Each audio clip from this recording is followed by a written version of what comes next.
मोदी सरकार ने लिया सबका साथ, नहीं किया किसी का विकास। समाजवादी प्रगतिशील पार्टी के मुखर नेता नलिन कोहली ने वर्तमान योगी मोदी सरकार को तमाम मुद्दों पर नाकामयाब बताया और कहा कि पूरे देश में, विशेषकर आगरा में विकास कार्य रुके पड़े हैं। अब आगे देखने वाली बात यह है कि रुके हुए विकास कार्य आगे बढ़ते भी हैं या जैसे के तैसे पड़े रहते हैं। भारतीय न्यूज़ 24 की विशेष रिपोर्ट। मैं हूं अमित शर्मा और आप देख रहे हैं भारतीय न्यूज़ 24। समस्याएं जीवन का अंग हैं। हम एक समस्या को सुलझाते हैं तो दूसरी कहीं ना कहीं से हमारे सामने आ जाती है। और जब हम प्रांत की बात करें, राज्य की बात करें, अपने सूबे की बात करें, ज़िले की बात करें, तो समस्याएं तो लगी ही रहती हैं। लेकिन कुछ समस्याएं हैं जो जीवन की मूलभूत ज़रूरतों से जुड़ी हैं, जैसे पानी की समस्या। कमला नगर के बगल में ही एक कॉलोनी है, शालीमार एनक्लेव, जहां के लोग पानी की समस्या से बहुत अधिक जूझ रहे हैं। और इस वक्त मेरे साथ हैं समाजवादी प्रगतिशील पार्टी के नेता श्री नितिन कोहली जी। नितिन कोहली जी से हम बात करते हैं और जानते हैं कि क्या व्यवस्था है और क्या इसका समाधान है। नितिन जी, भारतीय न्यूज़ 24 में आपका बहुत बहुत स्वागत। कमला नगर के बिल्कुल बगल में ही शालीमार एनक्लेव है, जहां के लोग पानी की समस्या से दिन रात जूझ रहे हैं।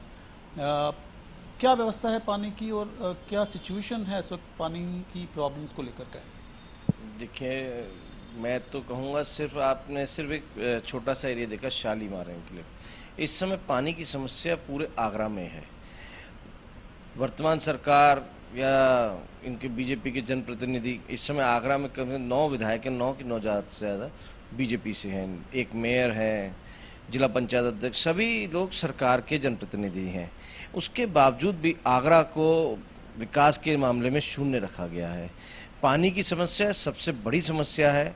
आप सिर्फ शालीमार कह रहे हैं, हमारे भगवान टॉकीज के पास नगला हवेली है, वहाँ पानी बिल्कुल नहीं है। अगर हम वाटर वर्क्स क्रॉस करते हैं तो आप वहाँ देखेंगे वहाँ पानी माफियाओं का जाल बिछ चुका है, वहाँ पानी बिक रहा है। 20 रुपये बाल्टी अगर पानी बिकने लग गया तो जीवन शैली क्या रहेगी जनता के लिए बीच में, आप ये देख लीजिएगा क्या दुर्दशा होने वाली है प्रदेश की। आप ये देखिए, भाजपा सरकार आई थी कि सबका साथ सबका विकास शब्द लेके आई थी, पर सबका साथ तो इसको मिल गया, विकास इन्होंने शून्य पर रख दिया है। पानी हमारे यहाँ भी आप देख लीजिए, तो खारा पानी आ रहा है। हमारे आगरा उत्तर के विधायक या कह लेंगे दक्षिण विधानसभा के विधायक लेके आए थे, गंगा जल प्रोजेक्ट लेके आ रहे हैं। गंगा जल तो छोड़िए, पानी मिलना दुर्भर हो गया, तो गंगा जल कहाँ से मिलेगा इस समय? ये तो हुआ पानी की समस्या से इस वक्त कैसे पूरा प्रांत जूझ रहा है। ऑन द होल कितने संतुष्ट हैं आप जो आगरा में विकास कार्य हुए हैं उनको लेकर के? देखिए, विकास के नाम पर आगरा में सिर्फ गड्ढे खोदने का काम हुआ है और बाकी कुछ नहीं हुआ। अगर ये कह दिया जाए तो ये गड्ढा खोदो सरकार है, जिसमें आने वाले 2022 में ये खुद ही गड्ढे में गिरने वाले हैं। क्योंकि जनता अब जान चुकी है कि ये इनकी करनी और कथनी में बहुत अंतर है। ये सिर्फ बातों की खाते हैं, झूठे सपने दिखाते हैं। जिसका उदाहरण आप कहीं भी देख सकते हैं। आप कहीं भी चलिए, हमारे पास संजय प्लेस चलिए, चाहे आवास विकास चलिए, आप दयालबाग तो आप खुद ही देखते होंगे, सड़कें धंसने लग गई हैं। जो 2-3 महीने पहले अगर सड़कें बनी हो वो धंसने लग गई हो, तो उनकी किस क्वालिटी की ये सड़क बना रहे होंगे, तो इससे जाहिर हो रहा है कि इनका विकास किस तरीके का है। विकास तो शून्य, इनका जरूर विकास हो रहा है। आगरा में टूरिज्म का बहुत बड़ा हाथ रहा है और टूरिज्म इस वक्त पूरी तरह से खस्ता हालत है।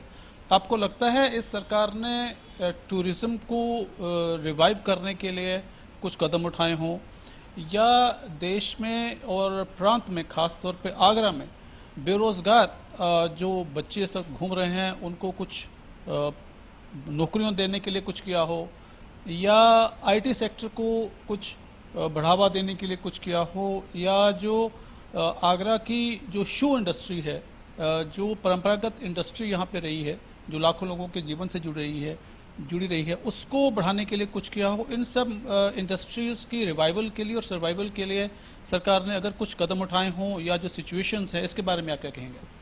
देखिए, आगरा का मुख्य व्यापार जो है वो एक तो पेठा व्यापार और जूता व्यापार, क्योंकि ताजमहल होने की वजह से, टीटीजेड होने की वजह से इंडस्ट्री एरिया तो ख़त्म कर दिया गया था।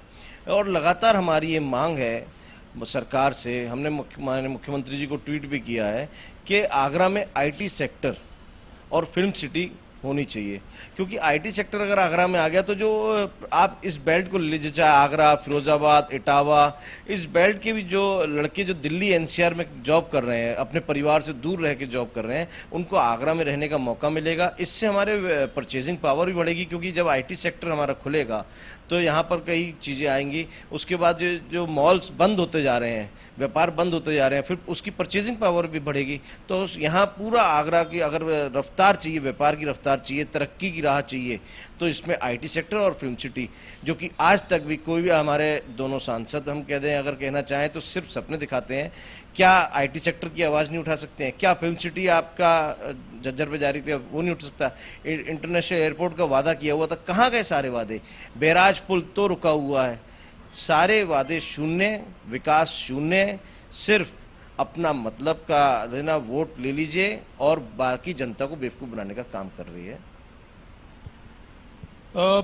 हम ऐसे उम्मीद कर सकते हैं कि आने वाले समय में या तो सरकार अपने नीतियों को बदलेगी, जो विकास है हमें भाषणों में नहीं ज़मीनी सतह पर देखने का मिलेगा, नहीं तो आज जनता बहुत जागरूक हो चुकी है, समझती है कि सिर्फ वायदे दिखाने से कुछ नहीं होता और सिर्फ वायदे करने वाली जो भी सरकारें रहेंगी, चाहे वो किसी भी दल की हों, वो अंततः जनता नेता होती है, खुद अपना फैसला इलेक्शन के द्वारा, वोट में, मतदान के द्वारा ज़रूर दे देती है। वीडियो जर्नलिस्ट चांद खान के साथ अमित शर्मा, भारतीय न्यूज़ 24।